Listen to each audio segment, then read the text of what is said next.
Soy Renato Garín González, diputado por las provincias del Maipo, Melipilla y Talagante, y esto es La Cuenta Pública. La Cuenta Pública, nuestro programa de información y análisis con todo lo que ocurre en Chile y en el mundo, con la pandemia del COVID-19 y con la política que tiene noticias nacionales e internacionales. Quiero comenzar saludando a quienes me siguen en las redes sociales: YouTube, Facebook, Twitter, Instagram, Spotify. Estamos en todas las redes sociales, tienes que buscarme, suscribirte a mis canales. Recuerda que tenemos contenido educativo, tenemos un curso de Historia Constitucional de Chile, ya van 4 capítulos, tenemos un curso sobre la independencia de Chile y tenemos mucho material en más de 60 capítulos de La Cuenta Pública disponibles en YouTube, disponibles en Spotify, disponibles en mis redes sociales. Tienes que seguirme, tienes que suscribirte y estar conectados entonces con La Cuenta Pública. Arranca La Cuenta Pública. ¿Y por dónde vamos a comenzar sino por los Estados Unidos de América? Porque la carrera electoral parece tener un ganador. Joe Biden y Kamala Harris son la dupla que va a encabezar la Casa Blanca por los próximos 4 años. Han conseguido mayoría absoluta en el voto popular, más de 75 millones de votos, casi 4 millones de votos de diferencia con el presidente Donald Trump y su vicepresidente Mike Pence, 75 millones contra 71 millones, realmente una cifra impresionante la cantidad de votos que se sufragaron y que luego fueron adjudicados a Joe Biden y a Kamala Harris, la senadora Kamala Harris y el ex vicepresidente Joe Biden, quienes serán los encargados de conducir los destinos de la nación más poderosa de Occidente. Vamos a analizar entonces cómo ha sido este proceso electoral y cómo es que Joe Biden y Kamala Harris tienen que asumir el mando de los Estados Unidos de América. Exactamente, el día martes 3 de noviembre se llevaron a cabo las elecciones presidenciales de los Estados Unidos y no fue sino hasta el día sábado en que hemos tenido la confirmación clara y matemática de que la dupla de Joe Biden con Kamala Harris suman más de 300 colegios electorales, por ende serán electos presidente y vicepresidenta de la nación. A partir de enero próximo tendrán que asumir en sus cargos. Es derrotado entonces el presidente en ejercicio Donald J. Trump, quien solo completará 4 años en la Casa Blanca, siendo en los últimos 30 años el segundo presidente en no completar 2 periodos, es decir, en no ser reelecto, luego de George Bush padre, quien fue derrotado en 1992 por Bill Clinton. Recordemos que George Bush fue el vicepresidente de Ronald Reagan y luego no pudo reelegirse George Bush, siendo electo Clinton, que sí se reeligió. Luego vino el hijo de Bush, George W., luego vino Barack Obama y ahora Donald Trump, que no puede reelegirse, y será entonces el turno del Partido Demócrata, liderados por Joe Biden y Kamala Harris, quienes tengan que asumir entonces el mando de la Casa Blanca. Estos días que han transcurrido han sido marcados por la intensa polémica, dado que el presidente Trump y su equipo más cercano se niega a reconocer la derrota, y está planteando una estrategia judicial similar a lo que ocurrió en el año 2000 en la elección entre Bush y Al Gore. Recordemos a Al Gore, el ex vicepresidente de Bill Clinton, que perdió en sede de Corte Suprema la elección contra el hijo de Bush, George W., dado los votos en Florida, que siempre ha sido un estado decisivo, tal como se viene anotando en los últimos 20-30 años, y inclinándose casi siempre, la mayoría de las veces ya para el Partido Republicano, dada la altísima influencia del voto cubano y venezolano en esa zona. Y en esta elección no ha sido la excepción. El día martes, ya muy temprano, por ahí por las 9:10 de la noche, hora chilena, ya se comenzaba a confirmar que la Florida, como se llama el estado, donde hay ciudades como Miami, como Tampa, como Orlando, donde están los principales balnearios de Estados Unidos, como Palm Beach, donde Donald Trump tiene un resort llamado Mar-a-Lago. Allí entonces ganó el presidente en ejercicio Donald Trump, como también ganó en muchísimos de los estados donde había ganado en 2016. Y de hecho, a eso de las 1 de la mañana del día miércoles, es decir, la noche del martes, Trump estaba en ventaja en los principales estados bisagra, los estados decisivos. Estaba en ventaja en Pensilvania, estaba en ventaja en Georgia, estaba en ventaja en Michigan, estaba con ventaja en Arizona. Es decir, tenía una ventaja Donald Trump que parecía que le iba a permitir reelegirse. Sin embargo, a partir del miércoles en la tarde, jueves, viernes, sábado, se fueron dando vuelta a los colegios electorales, dado que los principales estados, Arizona, Georgia, Michigan, Wisconsin, Pensilvania, fue llegando el llamado voto por correo, el mailing vote, que los gringos utilizan mucho y que con esta pandemia del COVID-19 utilizaron en grandes cantidades, millones y millones de votos fueron emitidos por correo y llegaron en sobre certificado entonces a los colegios electorales, y allí la mayoría fue para Biden. Y los principales estados bisagras se fueron dando vuelta al color azul, al color celeste que utilizan los demócratas. Y el estado definitivo fue, como se esperaba, Pensilvania, con 20 colegios electorales. Pensilvania termina siendo entonces el estado decisivo que le da 20 colegios electorales, que permite superar la marca, el threshold, como dicen los gringos, de los 270 colegios electorales. Ya supera los 300 porque está en ventaja en Georgia, ganó Michigan, ganó Wisconsin. De los estados que estaban en juego, Trump se impone en la Florida y prácticamente en ninguno más. En ninguno más. En North Carolina podemos sumarle quizás a esa lista, pero todo el resto, Joe Biden y Kamala Harris se han impuesto en la elección presidencial. En la elección global, 75 millones contra 71 millones. Ojo que hubo candidatos alternativos, la libertaria Jo Jorgensen, que obtuvo una diferencia no menor, por ahí de 3-4 millones de votos, y en algunos estados no estuvo lejos de ser la diferencia, es decir, en algunos estados donde fueron pocos miles de votos, un puñado de votos lo que decidió, esta tercera candidata libertaria, Jo Jorgensen, estuvo cerca de ser la diferencia, y hay muchas críticas en el mundo de la derecha republicana contra ella.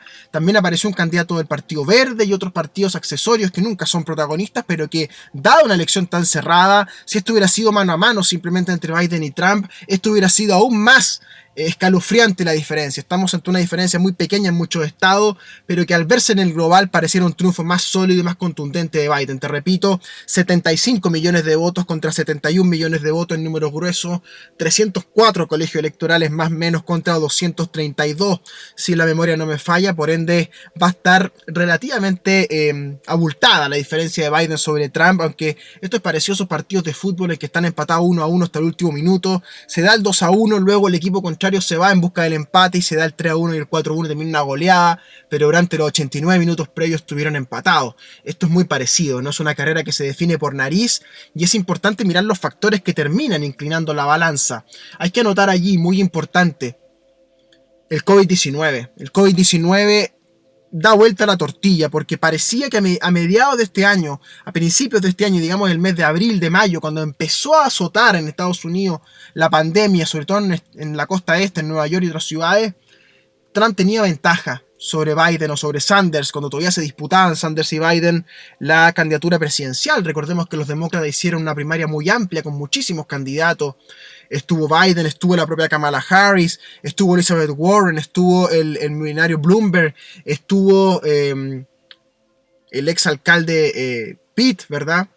Estuvo también, en fin, diputados, senadores que se fueron bajando en el camino y terminaron 5 o 6 corriendo en todos los estados. Finalmente quedaron mano a mano Sanders y Biden, y ahí es muy importante la aparición en la carrera de Barack Obama y otros, sobre todo Barack Obama y su mujer Michelle, que fueron inclinando la balanza en la primaria, sobre todo en el Super Tuesday, que logra ganar Biden y pasar a la cabeza, ¿no? Donde muchísimos dirigentes demócratas como Kamala Harris y otros se vuelcan a favor de Biden, y eso logra dar entonces mayoría a Biden en la primaria. Esa primaria no le garantizaba el triunfo a Biden. Es el COVID-19 y la crisis económica lo que va minando y minando las posibilidades de Trump, que además, creo yo, sufre un golpe cuando aparece el tema de George Floyd. George Floyd, recordemos, este afroamericano asesinado por la policía norteamericana, con la rodilla, ¿verdad?, un agente policial sobre su cuello. Se produce un escándalo, violentas manifestaciones, especie de estallido social racial en los Estados Unidos, casi a la chilena, ¿verdad?, con comercios saqueados, incendios urbanos, la policía enfrentada con manifestantes, decenas de muertos en todo este proceso en numerosas ciudades y estados, también en estos estados bisagras como Ohio, Pensilvania y otros.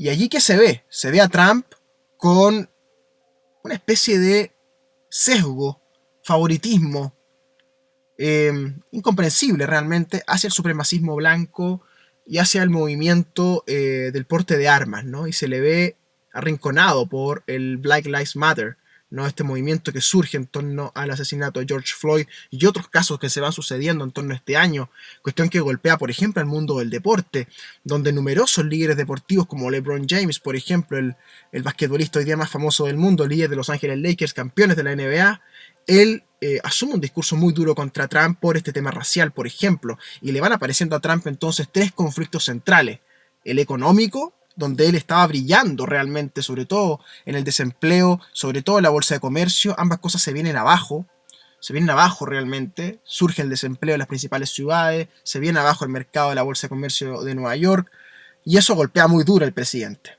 En segundo lugar, el coronavirus, muy mal manejado, el muy escéptico, una especie de Bolsonaro gringo, con una estrategia muy errática, cambia muchas veces de equipo, recomienda cosas equivocadas, ¿verdad? En fin, hasta que entonces el COVID-19 azota en Estados Unidos realmente con miles y miles de muertos, sobre todo en ciudades muy importantes como Nueva York, Atlanta y otros. Esto golpea entonces al presidente, la crisis económica, el COVID-19 y el tema racial de George Floyd y el estallido del Black Lives Matter. Esos tres componentes entonces azotan los pilares electorales de Donald Trump, que pese a todo resiste y arrasa en el Partido Republicano en su propia primaria. Recordemos una primaria, no se sabe esto, pero hubo una primaria del Partido Republicano donde gana todos los colegios electorales internos Trump.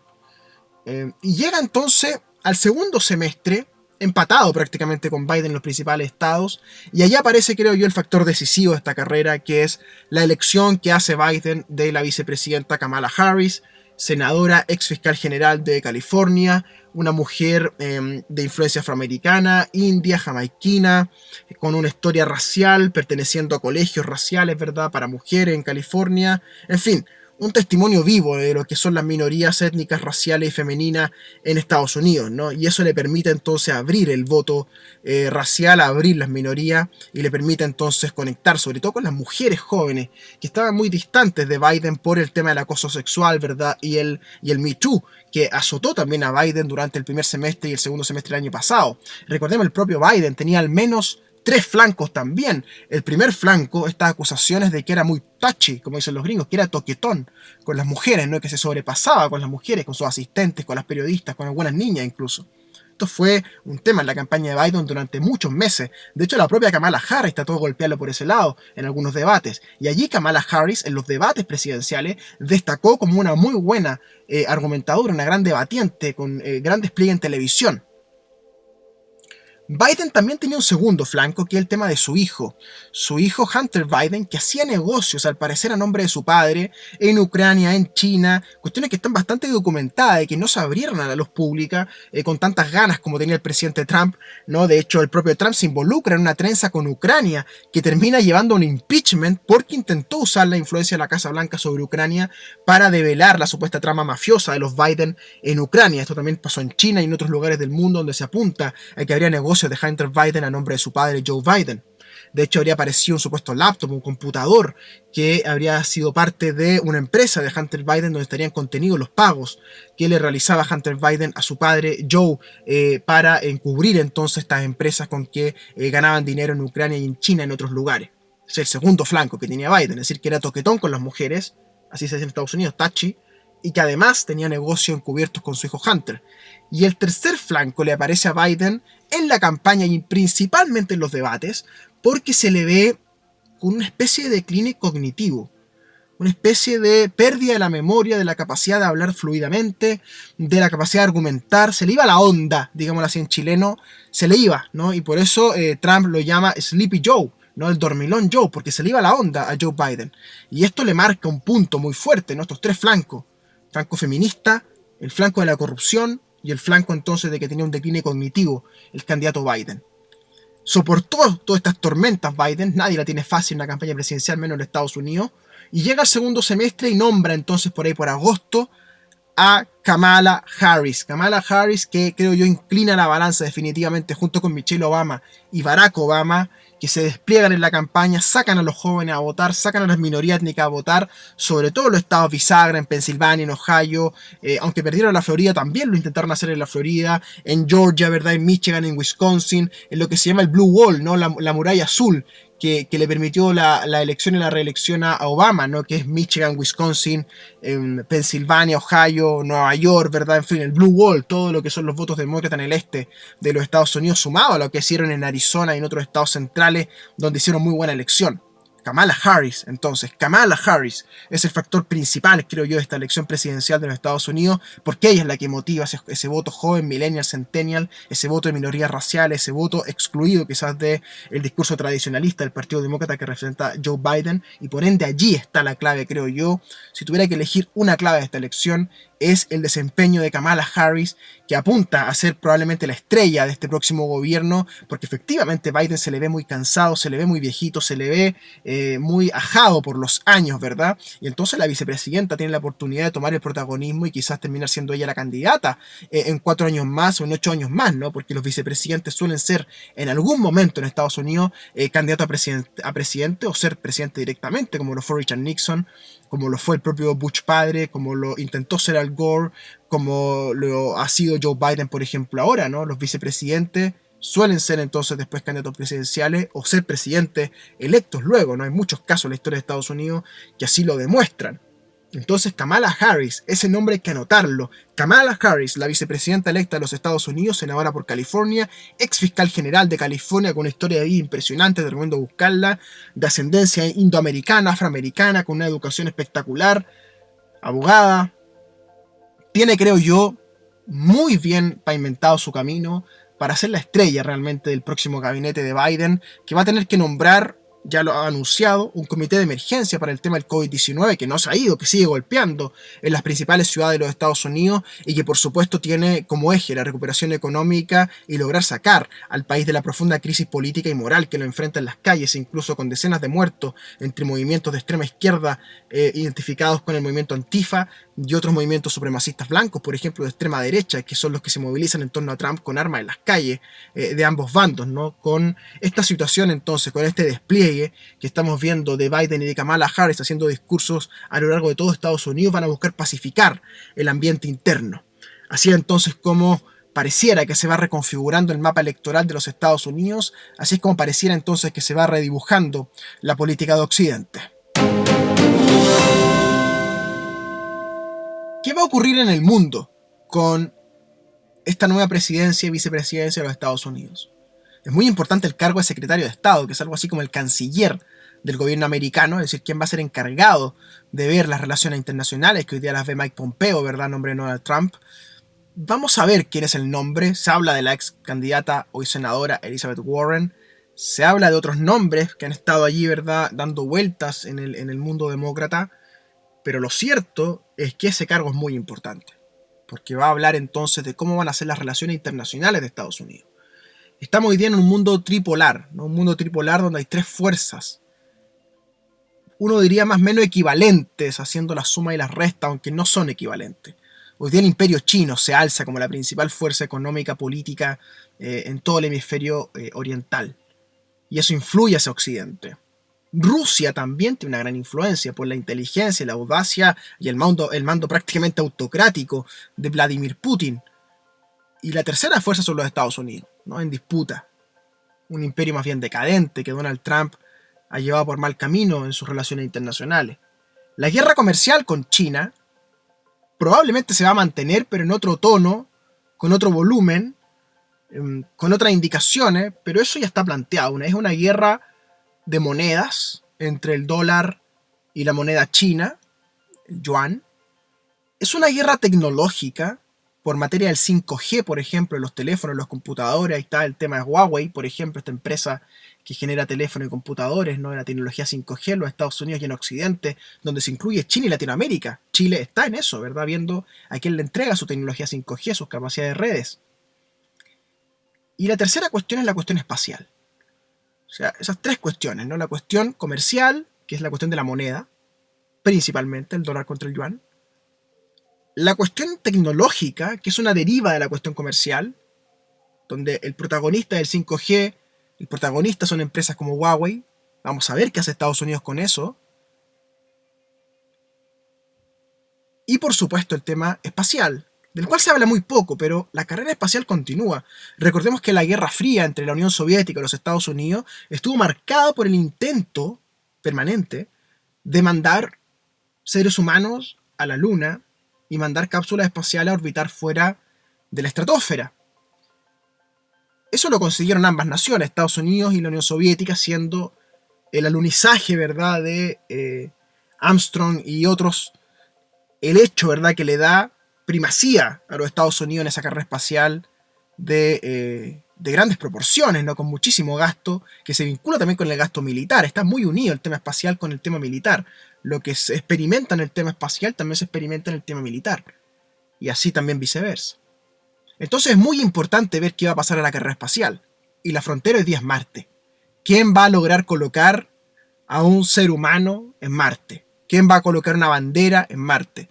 ¿Va a ser China con su partido comunista o va a ser el mundo libre, entre comillas, como los Estados Unidos de América se presentan? Eso está en juego en las próximas décadas. Y eso está jugando hoy día, ¿verdad?, en materia de tecnología militar y espacial. Entonces estas tres aristas van a marcar el futuro de China con Estados Unidos. El tema comercial con el centro en la moneda, la importancia del dólar estratégica para Occidente, el tema tecnológico con el 5G como gran protagonista y el tema espacial con Marte como frontera. Son los tres grandes tópicos que yo diría van a desplegarse en el mundo que va a administrar Joe Biden a nombre de los Estados Unidos. Respecto de Rusia, aquí aparece la cuestión más contingente. Putin ha comprendido que la cuestión de la vacuna no es solamente una cuestión médica. Y Putin entonces está lanzado en la confección y esparcimiento de una vacuna rusa, que han llamado incluso Sputnik. Y aquí se vincula entonces con el tema espacial. La vacuna se llama Sputnik, tal como se llama el satélite ruso Sputnik, ¿sí?, de la guerra espacial entre Estados Unidos y la Unión Soviética hace ya 40, 50 años atrás, 60 años atrás. Y bautizan a la vacuna rusa con el mismo nombre. Es decir, todo un guiño, ¿no?, de la geopolítica que está en juego. Esa geopolítica también involucra a los Estados Unidos. Recordemos que está el laboratorio Moderna, que está ahí a la salida de Boston, en Massachusetts, que es donde Estados Unidos ha jugado a través de Donald Trump gran parte del presupuesto público para que se confeccione la vacuna. El laboratorio Moderna, que funciona ahí en Boston, ha recibido ya miles de millones de dólares de parte del gobierno central de los Estados Unidos, del gobierno federal. Vamos a ver si se continúa. Es una guerra política casi de proporciones estratégico-militares, lo que involucra el tema de la vacuna. Rusia con la vacuna Sputnik, Estados Unidos con el laboratorio Moderna ahí en Boston, Oxford, la Universidad de Oxford, la Universidad Milenaria allá en el Reino Unido, con el laboratorio AstraZeneca, con Z, AstraZeneca, y los alemanes con Pfizer. Son los cuatro que están en Occidente jugándosela, ¿no? Rusia, Estados Unidos, Alemania y Oxford. Oxford con AstraZeneca, Alemania con Pfizer, Rusia con la Sputnik, Estados Unidos con Moderna ahí en Boston. Y por supuesto los chinos. 5 vacunas corriendo en paralelo. Una con los chinos, 4 en Occidente. Vamos a ver qué pasa con eso. ¿Qué vacuna va a usar Estados Unidos? ¿No? Porque en algún momento Biden va a tener que decidir vacunar, ¿cierto? Eso va a ser durante el primer semestre, el segundo semestre, cuando se pase la llamada fase 3 de alguna de estas vacunas. Y eso es un tema geopolítico. Y cuál vacuna se va a imponer en el mundo va a ser muy importante. ¿Qué vacuna va a usar Chile? ¿Qué vacuna va a usar Brasil? ¿Qué vacuna va a usar la India? ¿Qué vacuna va a usar Europa Central? Muy importante, ¿qué vacuna va a usar África? Son miles de millones de dosis. Estamos hablando que en el mundo hay hoy día 7.200 millones de personas. Son 2 dosis lo que se habla que se necesita. Estamos hablando de más de 11.000, 12.000 millones de dosis. 12.000 millones de dosis que tienen que ser repartidas por el mundo, según he estado leyendo, en cadenas de frío. Es decir, tienen que ir en refrigeradores y en cadenas de frío permanentes, en los vehículos, a todas partes, porque en temperatura ambiente pierde su efectividad la vacuna. Es decir, tiene que hacer cadenas de frío desde donde se produzca esa vacuna, sea Oxford, sea Rusia, sea Estados Unidos, sea Alemania, sea China, para que lleguen, por ejemplo, a San Bernardo, para que lleguen a Melipilla, para que lleguen a Lima, Perú, para que lleguen al Amazonas, para que lleguen a la India. Tienen que llegar con refrigeración. Es una logística impresionante. Y los Estados Unidos va a tener que ser parte de eso. ¿Qué va a hacer Biden con eso? Gran pregunta. sea, tiene el tema de la vacuna, tiene el tema de los chinos, tiene el tema del COVID. Y tiene, creo yo, también el tema geopolítico más global, que es definir qué va a hacer Estados Unidos respecto a las dictaduras, ¿no? Trump avanzó varios peones, varios alfiles respecto a Venezuela, aunque no quiso intervenir. ¿Qué va a hacer Biden con Venezuela? ¿Qué va a hacer con el tema cubano? Los demócratas en algún momento van a querer recuperar la Florida en Estados Unidos electoralmente y para eso tienen que mostrarse duros con Cuba y Venezuela. Está demostrado que es el principal tema que le importa a los votantes latinos ahí en la Florida, la actitud del gobierno frente a Cuba y Venezuela, y ahí vamos a ver qué hace Biden. Y eso se extiende, ¿no?, al régimen iraní, a la guerra que se sigue en Siria, al tema de Libia, al tema turco, ¿cierto?, al polvorín que es Medio Oriente en el conflicto palestino-israelí. En fin, es decir, tiene geopolíticamente 10, 15 conflictos grandes que tiene que enfrentar, donde creo yo el conflicto principal es el tema de la Franja de Gaza, por supuesto, las ocupaciones ilegales y las reacciones que han ocurrido en Israel y Palestina. Eso azota a la comunidad internacional, es un peligro permanente. Y por supuesto tiene que solucionar lo que va a ser la relación de los Estados Unidos respecto a la inmigración. La inmigración fue todo un tema, recordémoslo. Donald Trump quiso construir un muro, de hecho avanzó en el tema del muro, no lo consiguió finalmente, pero ¿qué va a hacer Biden respecto de México? ¿Qué va a hacer Biden respecto a la inmigración de Centroamérica? Eso va a marcar también una tendencia global. Es decir, se enfrenta a muchísimos polvorines internos y externos Joe Biden y va a tener que tener un equipo de gente muy destacada, sobre todo el secretario de Estado o secretaria de Estado, sea quien sea. Y por supuesto, mucha de esta tensión política va a tener que ser asumida y condensada por la vicepresidenta Kamala Harris, que está llamada, creo yo, a ser la protagonista de lo que viene en Estados Unidos y de lo que viene probablemente en la política global, porque muchísimas mujeres la van a ver como un ejemplo, así como ven a Jacinta Ardern en Nueva Zelanda, por ejemplo, así como se ha visto a Angela Merkel con tanta ejemplaridad, ¿verdad?, en Europa. Eso va a expandirse también con Kamala Harris, que va a ser muy importante, no solo entonces en los Estados Unidos, sino también para el resto de Occidente.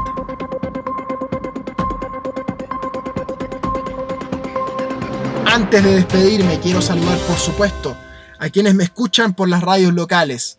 En Melipilla, la radio Ignacio Serrano, la más tradicional del mundo rural y urbano, la 540 AM. Nos escuchamos allí todos los domingos.